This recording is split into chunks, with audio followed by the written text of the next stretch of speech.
Buenos días. Ahora vamos a ampliar lo que vamos aprendiendo sobre el metabolismo de los hidratos de carbono.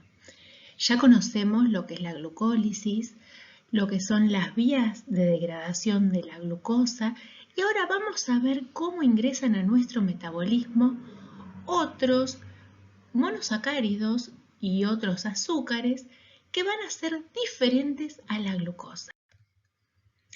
La bibliografía de apoyo de donde van a tener que estudiar estos temas están en nuestro libro Feducci en el capítulo 11 y en el blanco en el capítulo 13.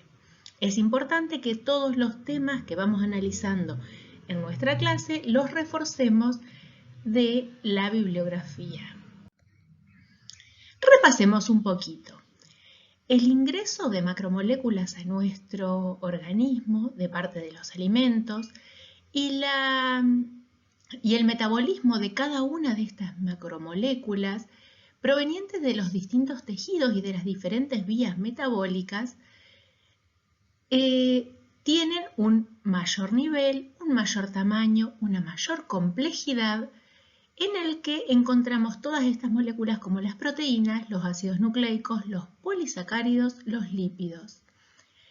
A nivel de biomoléculas monoméricas más simples, estas macromoléculas se van a poder partir en aminoácidos, nucleótidos, monosacáridos, en glicerol y en ácidos grasos a partir de los triglicéridos. Y ya conocemos que estos monosacáridos, si se transforman en glucosa, vamos a tener el gliceraldehído, trifosfato a través de varios pasos metabólicos y estos son un conjunto de reacciones que se va a dar en el citosol de las células. Ingresando a la mitocondria, vamos a encontrar otra serie de reacciones, de las cuales hoy vamos a hablar de algunas de ellas, que van a ser reacciones que van a generar energía a partir de estas macromoléculas. Cada uno de estos pasos metabólicos, una vez que el piruvato ingrese a la mitocondria celular o a partir de otras macromoléculas diferentes a los hidratos de carbono, lo vamos a encontrar y lo vamos a describir con mayor detalle en temas posteriores.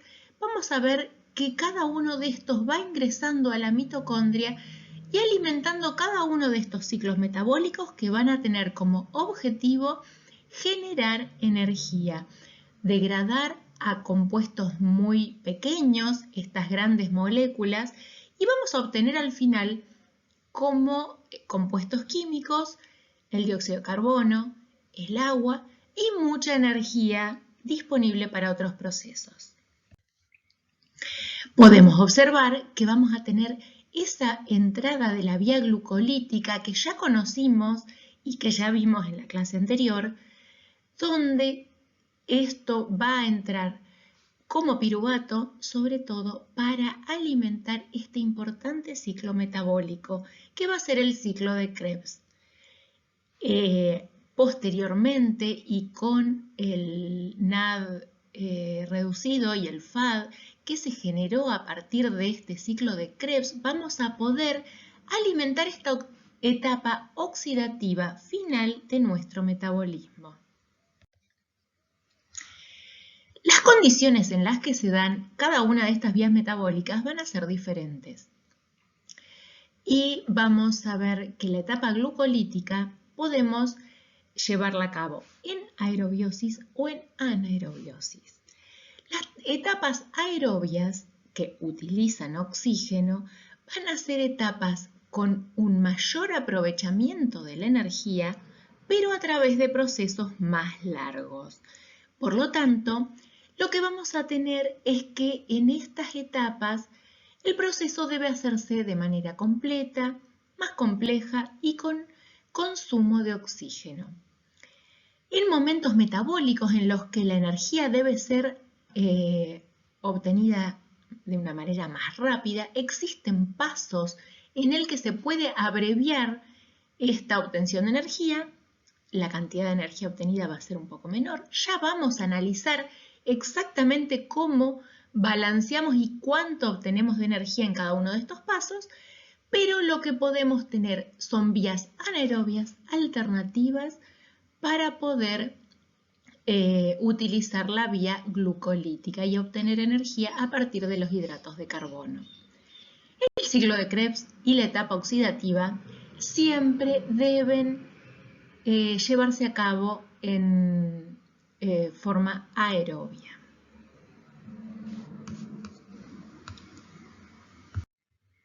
En este gráfico podemos observar cómo los distintos carbohidratos que se obtienen de la dieta van a ser clasificados como azúcares simples, mono y disacáridos, dentro de los que vamos a tener los monosacáridos más frecuentes como la glucosa, fructosa y galactosa, otros disacáridos como la sacarosa, la maltosa y la lactosa.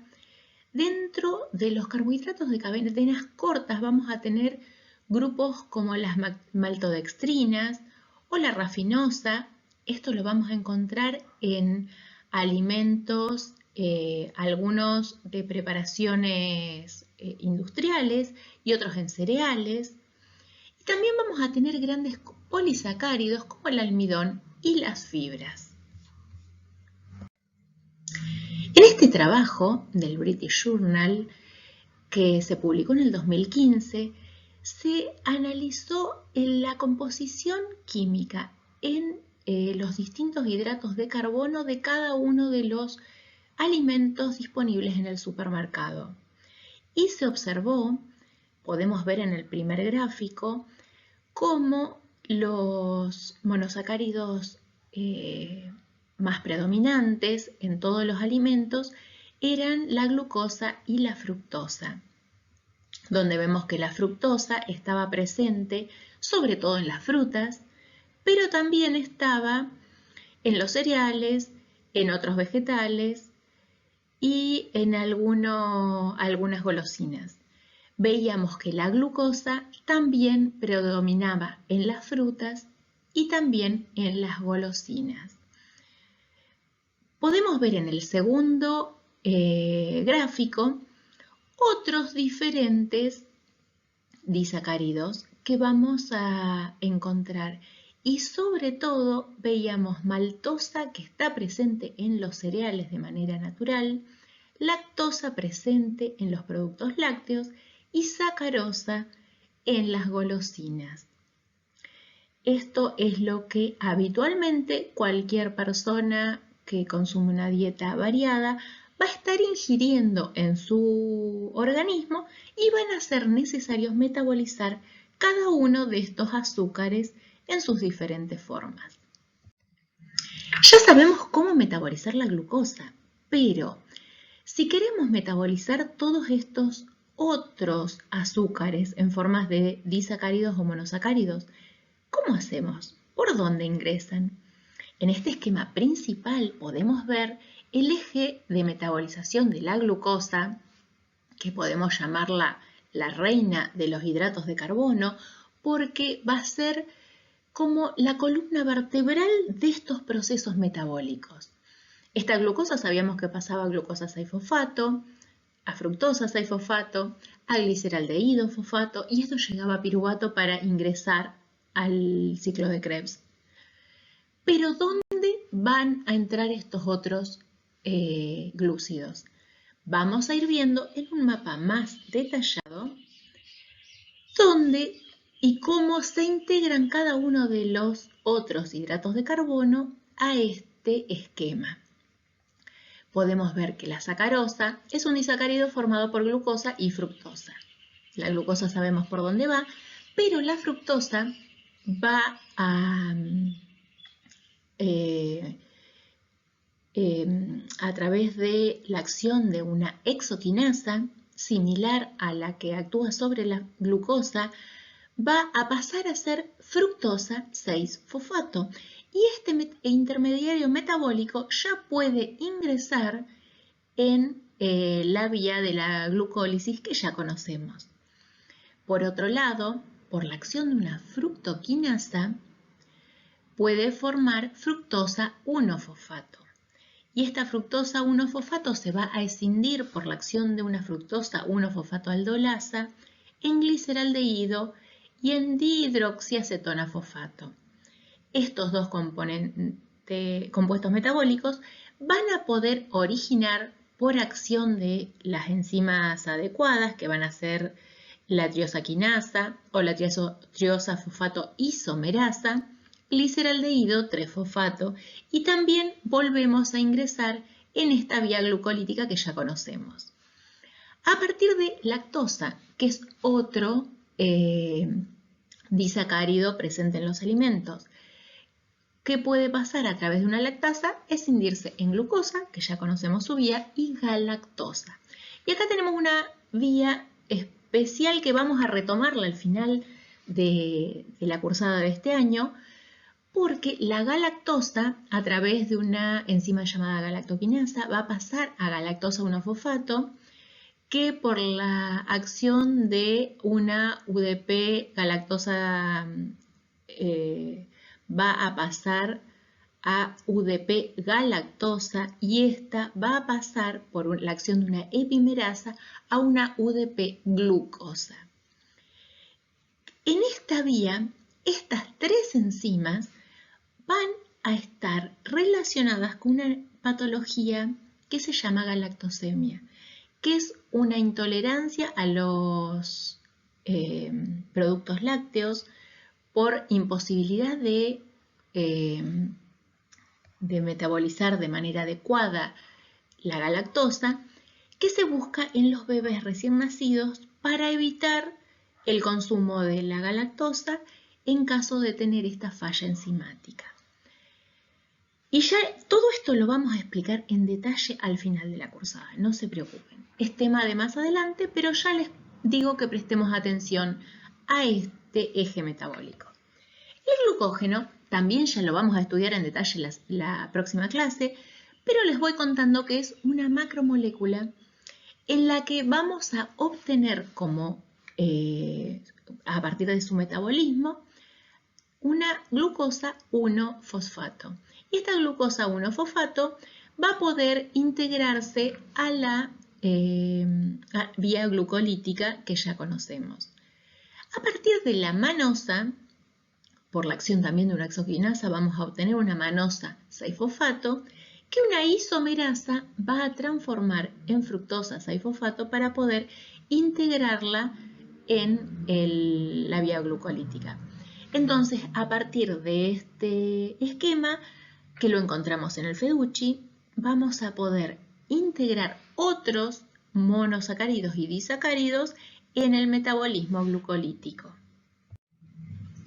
Cuando tenemos fallas en el metabolismo, vamos a encontrar alteraciones en estas vías metabólicas, y por una enzima faltante, por un gen dañado que no va a permitir la síntesis correcta de esta enzima, y por lo tanto no va a actuar de manera adecuada esa enzima en el metabolismo, vamos a tener que esa vía no se llega al final de manera normal. ¿Qué consecuencias metabólicas vamos a tener cuando vemos este tipo de fallas? O un acúmulo excesivo de el sustrato que tiene que ser metabolizado, y este acúmulo va a tener consecuencias tóxicas en el organismo, o la falta de un producto necesario para una función adecuada.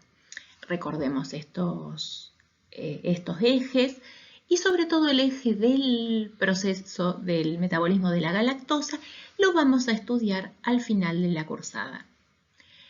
Todos estos monosacáridos, recordémoslo, incluir al lado de la glucólisis en nuestro mapa metabólico, porque todos estos pasos van completando eso que vamos a tratar de plasmar al ir estudiando cada uno de los temas de nuestra materia.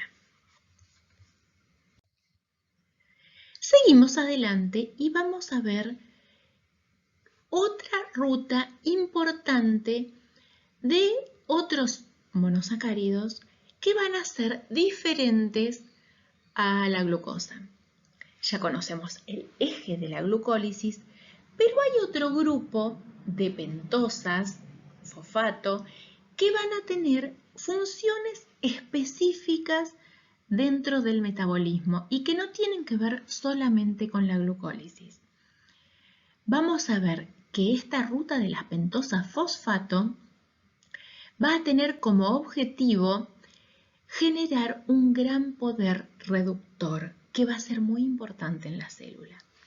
En esta ruta de las pentosas fosfato vamos a tener una primera etapa oxidativa en la que las pentosas van a generar este poder reductor en forma de NAD-fosfato reducido y otra etapa no oxidativa en la que se van a sintetizar monosacáridos que van a tener importancia en otros ejes metabólicos, como por ejemplo en los ejes de formación de ácidos nucleicos, en formación de enzimas y en otros lugares diferentes al aprovechamiento glucolítico de los hidratos de carbono. Algunos de los monosacáridos importantes que se van a formar en esta vía van a ser la ribosa 5-fosfato y la eritrosa 4-fosfato. En la vía de las pentosas fosfato vamos a tener esta primera fase que va a ser la fase oxidativa. A partir de la glucosa 6-fosfato vamos a obtener por interacción de carácter redox con el NAD-fosfato una oxidación de la glucosa 6-fosfato y la reducción del NAD-fosfato por acción de la glucosa 6-fosfato deshidrogenasa. Este NAD-fosfato reducido va a interactuar con el glutatión en otra nueva reacción redox y lo que vamos a obtener es glutatión reducido por acción de la glutatión reductasa. Este poder reductor del glutatión va a ser muy importante a nivel del metabolismo celular. Pero aquí en la formación del 6-fosfogluconato no queda toda la fase oxidativa, sino va a haber una nueva reacción. Y en esta nueva reacción con otra molécula de NAD-fosfato se va a obtener una ribulosa 5-fosfato. Esta ribulosa 5-fosfato va a ser el intermediario metabólico que va a ingresar en la segunda etapa de la vía de las pentosas fosfato, que va a ser la etapa no oxidativa.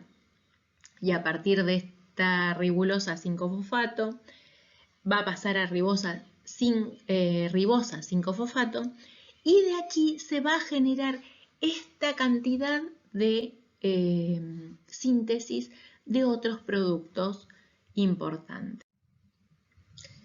El glutatión es un importante tripéptido que va a mantener el poder reductor dentro de la célula. Este tripéptido está formado por un glutamato, una cisteína y una glicina, donde el grupo azufre de la cisteína va a cumplir esta importante función. El nivel de NAD-fosfato reducido es necesario para mantener el glutatión reducido y funcional dentro de la célula.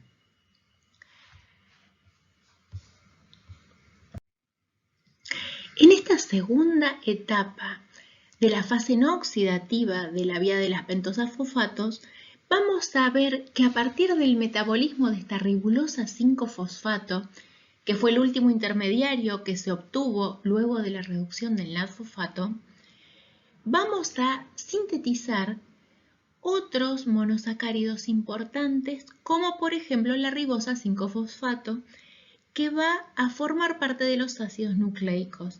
La síntesis de estos nucleótidos va a ser fundamental para poder formar estos otros compuestos metabólicos de otras vías diferentes. Y vamos a ver cómo por acción de otras enzimas también vamos a encontrar otros monosacáridos como la eritrosa, 4-fosfato, que también es importante en el metabolismo. Podemos ver cómo a partir de estas vías metabólicas diferentes, paralelas, no solamente utilizamos los hidratos de carbono para obtener energía, sino también para sintetizar distintos monosacáridos importantes para otras vías y para formar poder reductor que ya vamos a analizar más adelante porque es tan importante que esté en nuestra célula. Ahora estamos terminando esta porción. Queda otro video con más datos sobre el metabolismo de hidratos de carbono. A partir de todos estos conceptos vamos a ir tomando nota e integrando cada una de las vías en nuestro mapa metabólico. Es importante que usemos como columna vertebral del mapa metabólico la glucólisis y el próximo video, que es el ciclo de Krebs, va a ser el lugar central porque todas las vías vamos a ver que convergen en él. Pero con esta columna vertebral es importante que empecemos a integrar cada uno de los pasos que vamos dando en los teóricos y consulten con los libros para ver cómo ir confeccionándolos.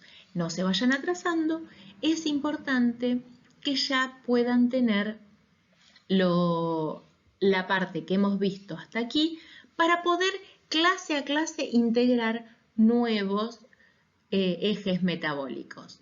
Bueno, nos vemos en el próximo video.